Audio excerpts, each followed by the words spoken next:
Hey fellow problem solvers, Colfax Math here today.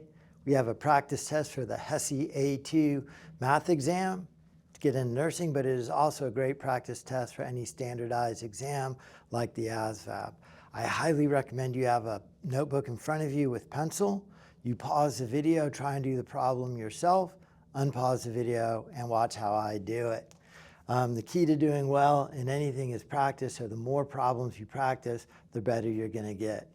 These aren't full lessons, these are review ideas. So today we're going to go over quite a few different topics: basic geometry, angle calculations, perimeter, area, volume, surface area, slope of the line.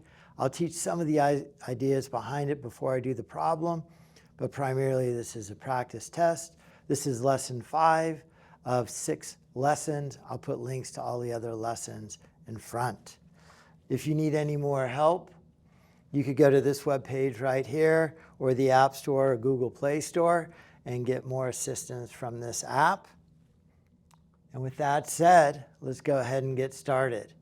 So before I even start this problem, make sure you have your notebook out in front of you. In that notebook, you might want to take some notes first. So before we even talk about lines, let me go back to where we're drawing these lines. This thing right here is called the Cartesian Coordinate system. The vertical axis is y, the horizontal axis is x. That is always the case. There are 4 quadrants, 1, 2, 3, and 4. Going positive this way, but negative this way. So this would be -1. Going positive up, so that would be 5. Going negative down. So in the third quadrant, you have a negative x value and a negative y value. In the first quadrant, both x and y are positive. That's called an ordered pair. It is always x first and then y, just like in alphabetical order. Then once you have your Cartesian coordinate plane figured out, then we're talking about a line. The general equation for a line is y equals mx plus b, where m stands for slope. Slope in any line is how much you're going to rise, how much you're going to run. So m stands for slope, and it is defined as rise over run, rise over run.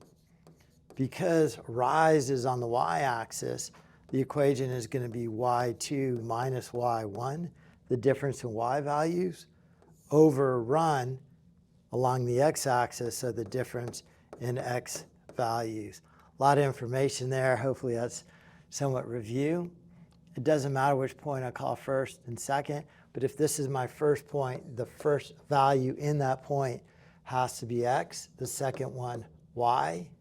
Here, this is my second point, so x2 and y2. Now to find the slope, I have to do y2 minus y1, -4 minus 5, over x2 minus x1. -4 minus 5 is -9. Sometimes I think of it as plus a negative, so that's a -9. And then right here I got 5 minus a negative. The way I remember this is there's a guy on a diving board. He jumps up off of that diving board, breaks through the surface of the pool. 5 plus 4 is 9. So I have -9 divided by 9, which is equal to -1. Correct answer, answer A right there. A lot of information on that one. Okay, number 2. The measure of an angle and its complement are these two things here. So there's some vocab here you have to know. Complement are 2 angles that add up to 90, and supplement are 2 angles that add up to 180. I remember that C comes before S in the alphabet, 90 comes before 180 in counting. So they're really key terms for a lot of geometry problems. Again, complement is if you have a right angle, it's going to be the 2 angles that add up to 90. Supplement, if you have a straight angle, 2 angles that add up to 180. A lot of vocab. So the measurement of an angle and its complement are this and this. So this plus this have to add up to 90. So I have my first angle, 4x plus 2, plus my second angle, 2x minus 8, is equal to 90. Combining similar terms, 4x and 2x give me 6x. 2 and negative 8 give me negative 6 is equal to 90. Isolating the variable x, I add 6 to both sides. 6x is equal to 96. And then finally, this is multiplication. I isolate my variable x by division, so I divide both sides by 6, get x by itself. And x is equal to, I don't know, what is that? 36 is 16 is equal to 16. And it's easy to look for that solution. A lot of times they put that solution up there as one of them, but it's not asking me what x is. It's saying what's the measurement of a smaller angle. I don't actually know which angle is smaller, so I could plug it in either one. It's going to be a little bit easier to plug it in here. 2 times 16 is 32. So I take that value of x, 16, right here, I plug it in for x. 2 times that 16, 32 minus 8. 32 minus 8 is 24. So one angle is 24. The other angle is 66. Is that right? 80, 90, yeah. So 24 is a smaller angle. So the correct answer, answer D right there. So we've gone over Cartesian coordinates, lines, ordered pairs, complement, and supplement. Make sure you know those words and that terminology. Then let's do another problem on that vocab. The supplement to the measurement of an angle is 24 less than 2 times the angle. So this is hard because you got to decode all those words and turn them into numbers. So let's see if we can figure it out. So we got an angle plus another angle, that's the supplement portion, is 24 less than 2 times the angle. So let's say the angle is x. 24 less than 2 times the angle is his supplement. So this angle plus this angle is equal to the supplement. These two angles are supplementary, equal to 180.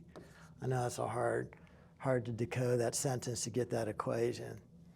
Okay, so I'm going to combine similar terms. 2x and x is 3x. I'm going to add 24 to both sides. I'm going to add 24 here and here.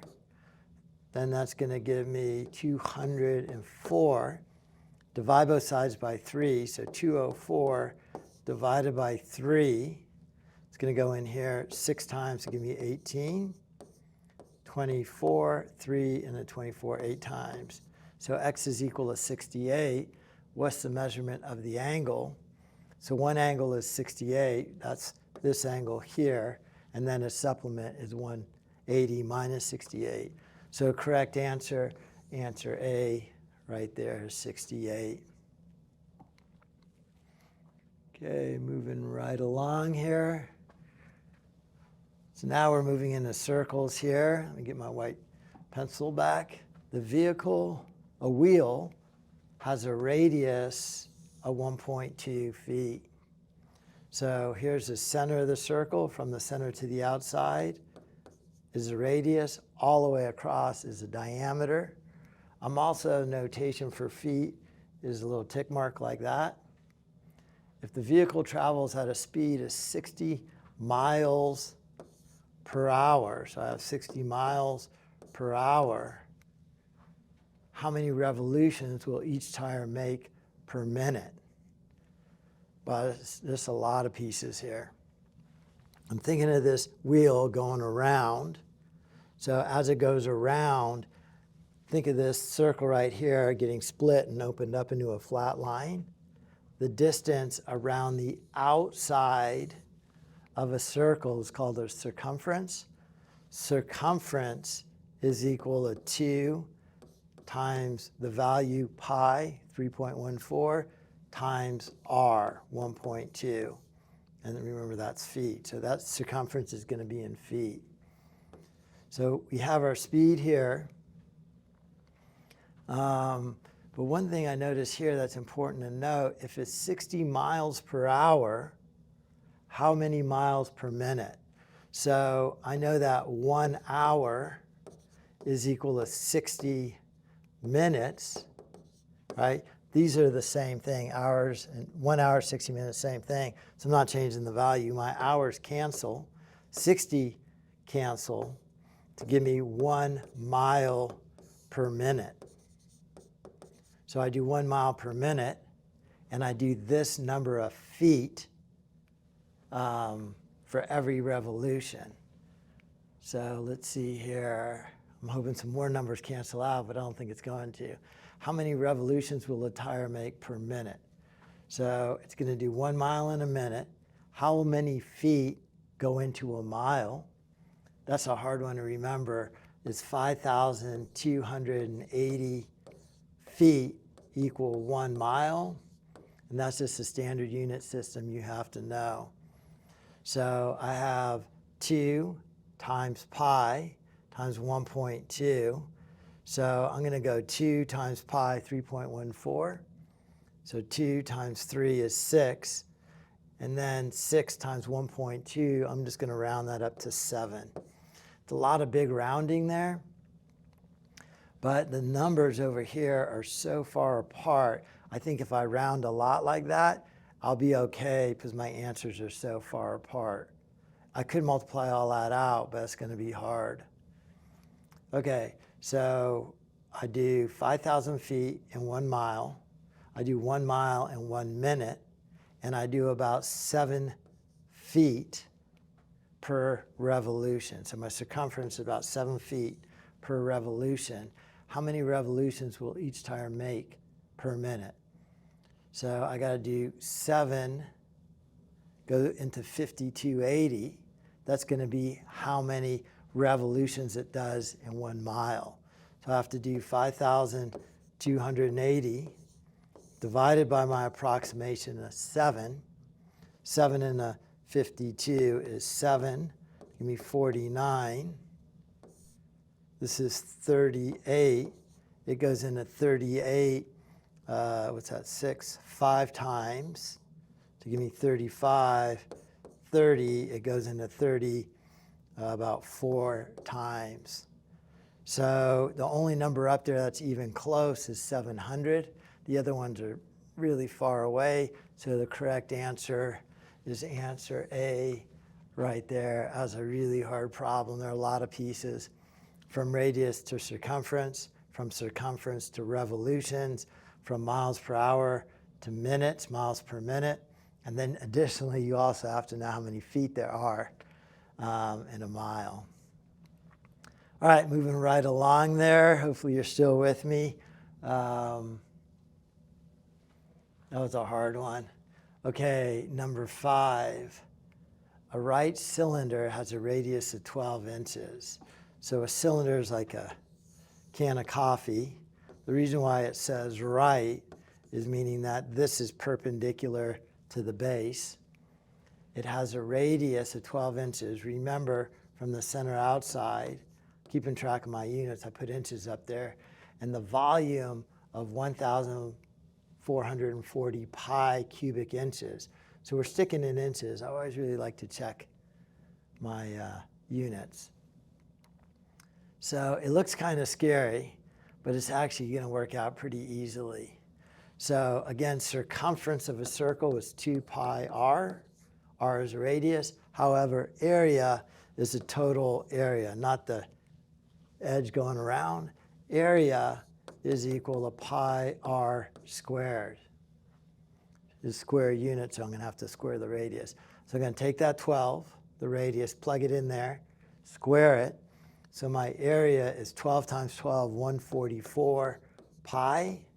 So the area of this circle right here is 144 pi.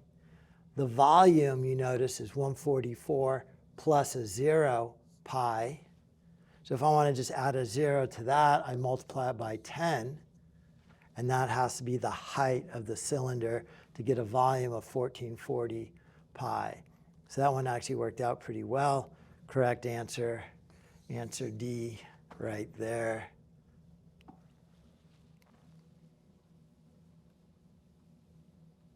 All right, question number 6. The base of a right triangle is 12.3 inches. So here's the base. Right means there's a right angle in there.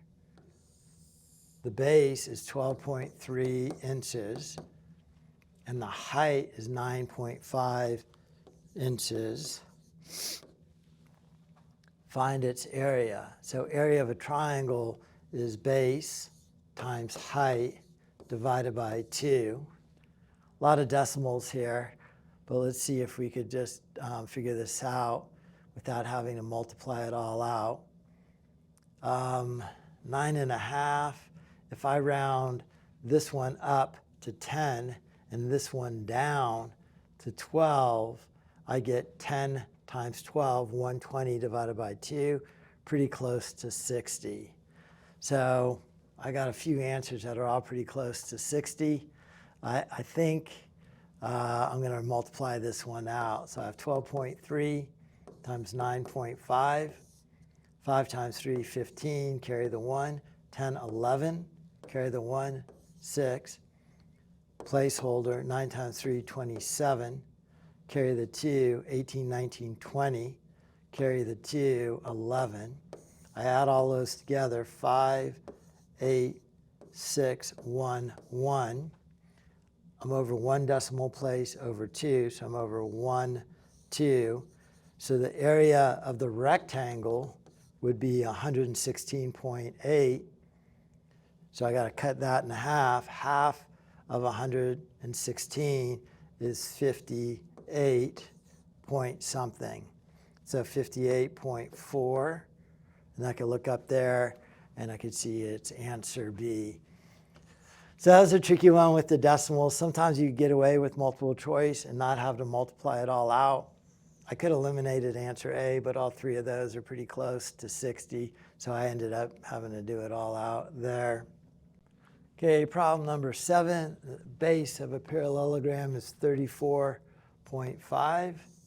So here's my parallelogram. It means 2 pairs of parallel sides, but not necessarily right angles in it. And the height is 27.5. So this is 34.5.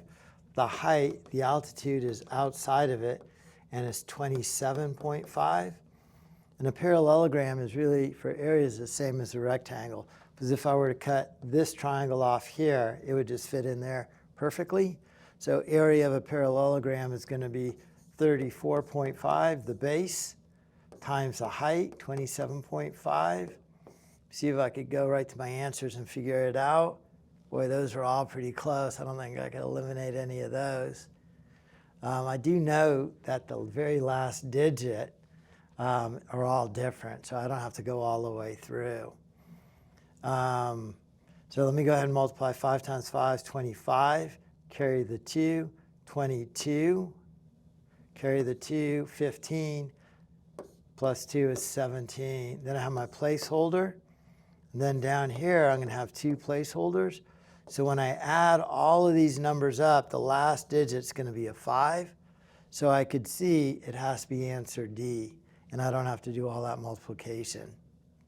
That's kind of a test, tip, and trick, kind of thing to help you out, to save you time on these standardized math exams.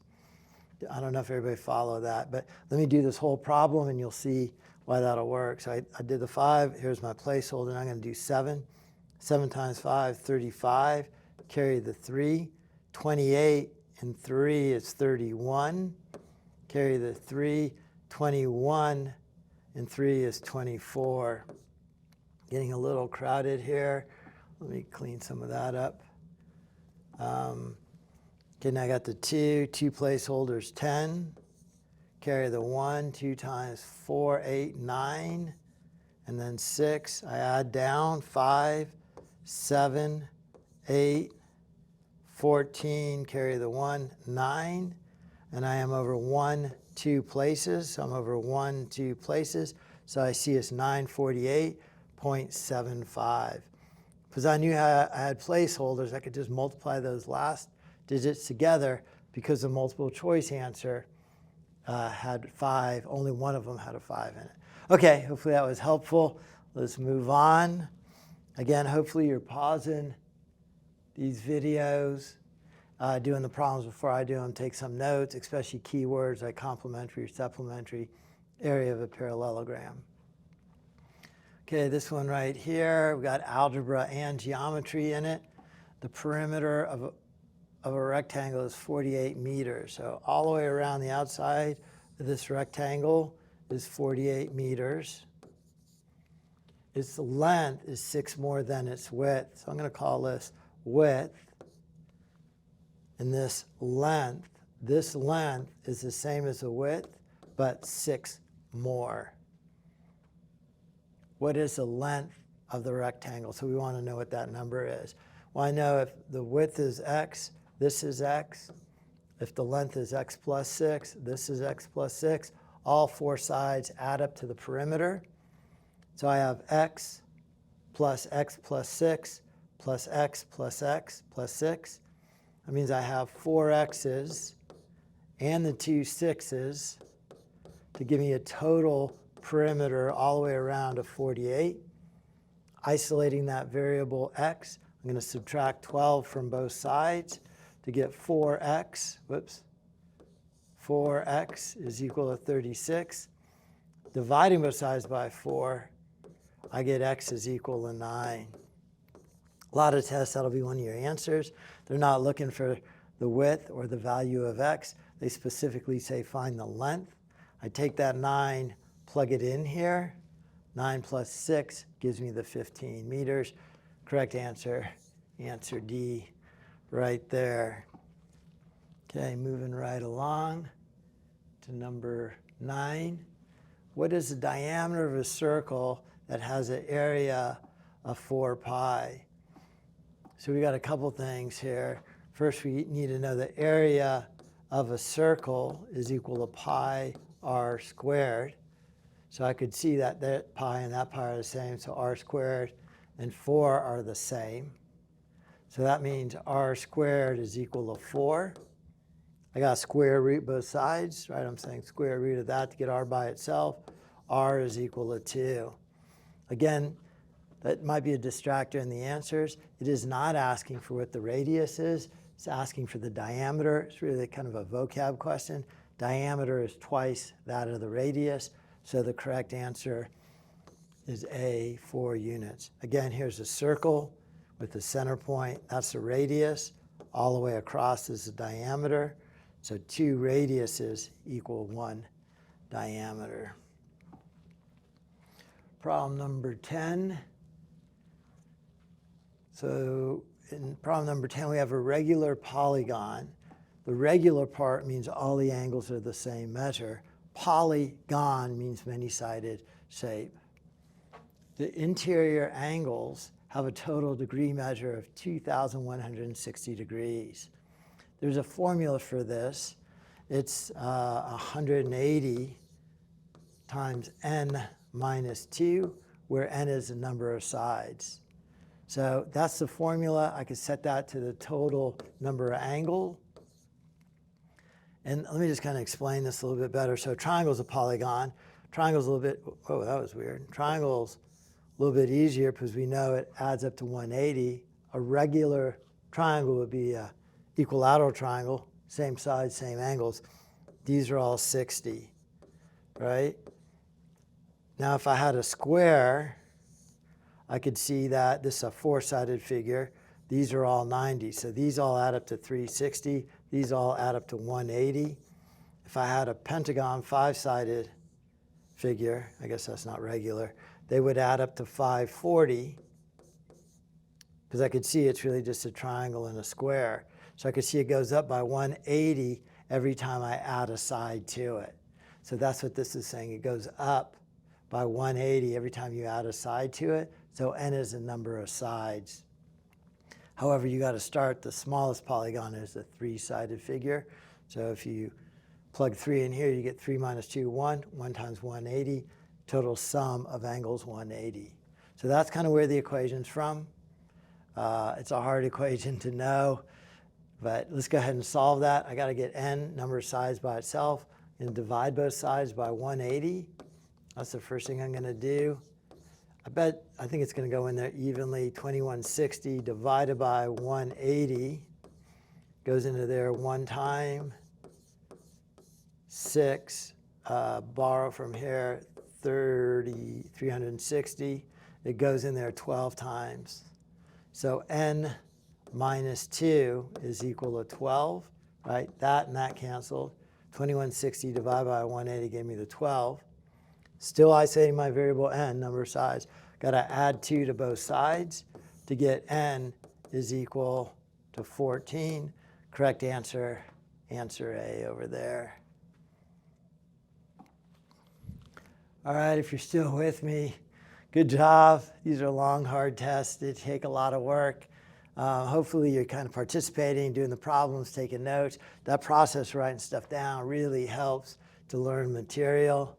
If you know anybody else who might be interested in these kind of test reviews, please feel free to share my videos with them. And if you're new to the channel, think about subscribing. Hit that like button if it was helpful. And if you have questions, you post them in the comments. I'll try and get to them as soon as I can. Okay, number 11, two pyramids, A and B, joined together on their bases. So a pyramid looks like this, kind of hard to draw, right? So like one of the Egyptians' pyramids. The area of the base of each is 18 square inches. And the height of pyramid A is 2.5. So this is pyramid A. And pyramid B is twice as high as A. So pyramid B has the same base, 18, but its height twice of A. So its height is 5. What's the total volume of the two pyramids? So one pyramid is going this way, one's going down this way. So let's find the volume of both and then add them together. It's kind of a hard one as well. Volume of a pyramid is 1/3 base area times height. So the volume of that top one is 1/3 base area of 18. Think of that as a fraction over 1 times height of 2.5. And then I could, multiply across top and divide by 3, or I could see 3 goes into 18 6 times. And then 6 times 2 is 12. 6 times a half is 3. So this is 15. Let's look at my answers there. I could tell, I think, that it's going to be answer A. Because if the height is twice this, the volume is going to be twice. So it's going to be 30 for B, 15 for A, 30 and 15 together are 45. But let's do that. Volume of B is 1/3 base area times height. Again, 6. This is equal to 30. Volume of the first, volume of the second, added together gives us 45 cubic inches right there. The volume of a cube, what is the surface area of that cube? So a cube looks like this, right? Has depth in it. Volume is base area times height, but the definition of a cube is that it is a square, so whatever that is, and then that is as well. So they're all the same measure. So the volume is equal to 64. So my base area is x times x, base area times height x. So I have x cubed equals 64. So I'm looking for a number that the number times itself equals 64. So the way I do that, I take the cube root of both sides, or you just kind of think it through. 2 times 2, 4 times 2 is 8. That's not going to work. 3 times 3, 9 times 3, 27. That's not going to work. 4 times 4, 16. 16 times 4, 64. So I could see that x is equal to 4. So now that I have that, I know that this is 4 and this is 4. So my base area is 4 times 4, 16. And then I have 6 sides of that dice, right? I got 1, 2, 3, 4, 5, 6. So I got one side is 16. I have 6 sides, 36. Gives me 96 square inches. So correct answer, answer B right there.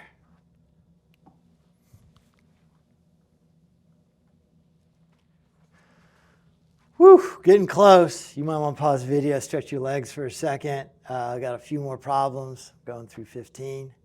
A cube-shaped box, so same kind of thing. That cube is telling us we got a cube. Whoa, that was weird. I don't know what's going on with the board there. Not my finest artwork. A box has a top and other sides are all made of metal sheet. The total surface area of the sides without the top is 320. What's the volume of the box in cubic centimeters? So let me just double check my units. Checking for cubic centimeters. We're in square centimeters. Everything's centimeters. My answers are cube centimeters. So that's good. So we're talking about surface area. This one does not have a top on it. So that means I have 5 sides that add up to 320. It's still the same because it's cubed, right? So I'm going to take that 320 divided by the 5 sides because there's no top on it. The cube-shaped box has a top and the other sides are all made of metal sheet without the top. Oh yeah. So 5 goes into 32 6 times to give me 30. 5 goes into 24 times. So surface area of one side is 64. That's good to know because it's a perfect square. 8 times 8 is 64. So that means this has to be 8 and 8. And then the question is, what is the volume? Well, if I have a cube with a side of 8, the volume is 8 times 8 times 8. 8 times 8 is 64. 64 times 8. Can we do that? I don't know. 480, 3, what is that? 32, 512. Let's multiply that out. 8 times 4 is 32. Carry the 3, 48, 51. And I have 512 square centimeters. That's the surface area of the 5 sides. Correct answer, answer C, right there. Okay, number 14. Mixing it up with some liquids. A gas can is filled at a rate of 250 cubic inches per minute. So this thing is getting filled up at 250 cubic inches per minute. The can is 10 inches long, 8 inches wide. So it is 10 by 8. So 10 inches long, 8 inches wide. And then the height is 12 and a half, right? Let me draw this. Oh, on my finest work again. So the base is 10 by 8, and the height is 12 and a half. And those are all inches. Everything's in inches. How many minutes will it take to fill a can? So let's figure out the total volume of the can, base area times height. So we're going to take that 10 times 8, 80. 80 times that height at 12.5. Zeros across, placeholder, 8 times 5, 40. Carry the 4, 16, 20. Carry the 2, 10. Well, that worked out pretty evenly. And I got 1 decimal place over. So I got 1,000 cubic inches. And 250 cubic inches go in every minute. So 250 go in, it's that full. 250 go in, 250 go in, 250 go in. So 1,000 divided by 250 will give me the total time.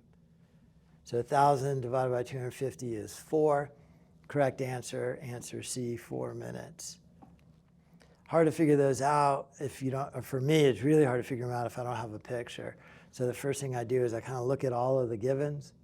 I try and create a picture out of that. Then I try and think on what it is exactly that we're looking for. All right, number 15, last problem. I know it's not going to be an easy one. A rectangular water tank, A, is 6 feet long, so similar to the last one. 6 feet long, 9 feet wide, again, I'm keeping track of my units, and 4 feet tall. So it goes up 4 feet.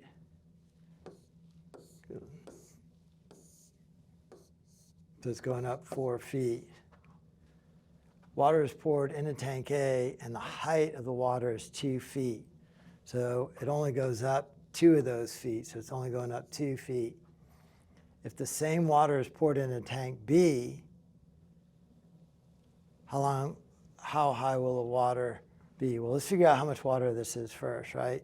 So it's the base area, 6 times 9, 54, times that height, not all the way up, but just of 2, to get 108.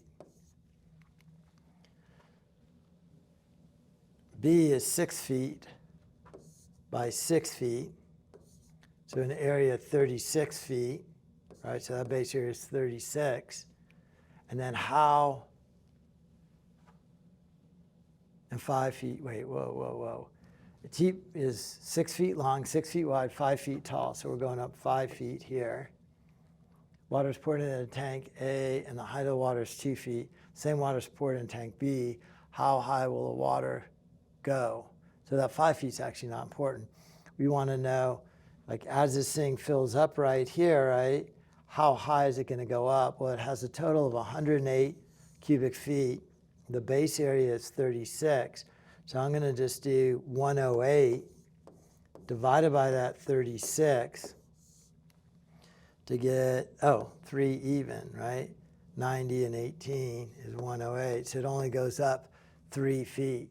So the correct answer is answer B. Yeah, there's a lot of sentences there, a lot of decoding. It's a hard problem. Let me recap this. The fact that this thing's 4 feet, tank A is 4 feet tall is unimportant because it's only filled up halfway to 2 feet. So I find the total water that goes into tank A. Then in tank B here, the base area is 6 by 6, 36. I want to know how high it goes up. Again, that 5 is unimportant because if I have my base area and it's not going to fill all the way up, I just want to know how high it's going to go. So I take my total amount of water divided by my base area to get how many feet up it's going to go. Correct answer, answer B, right there, 3 feet. If you stuck with me all the way to the end, congratulations. That perseverance is going to pay off, all that hard work. Watching these videos isn't going to do it. You got to have pencil and paper out. You got to do the problems as well. So hopefully that was helpful. If you want any more help or resources, this webpage right here is a resource you could go to. Again, thank you for watching. Keep studying, keep working at it. You could always persevere and get it done as long as you put your mind to it and do the work. All right, good luck.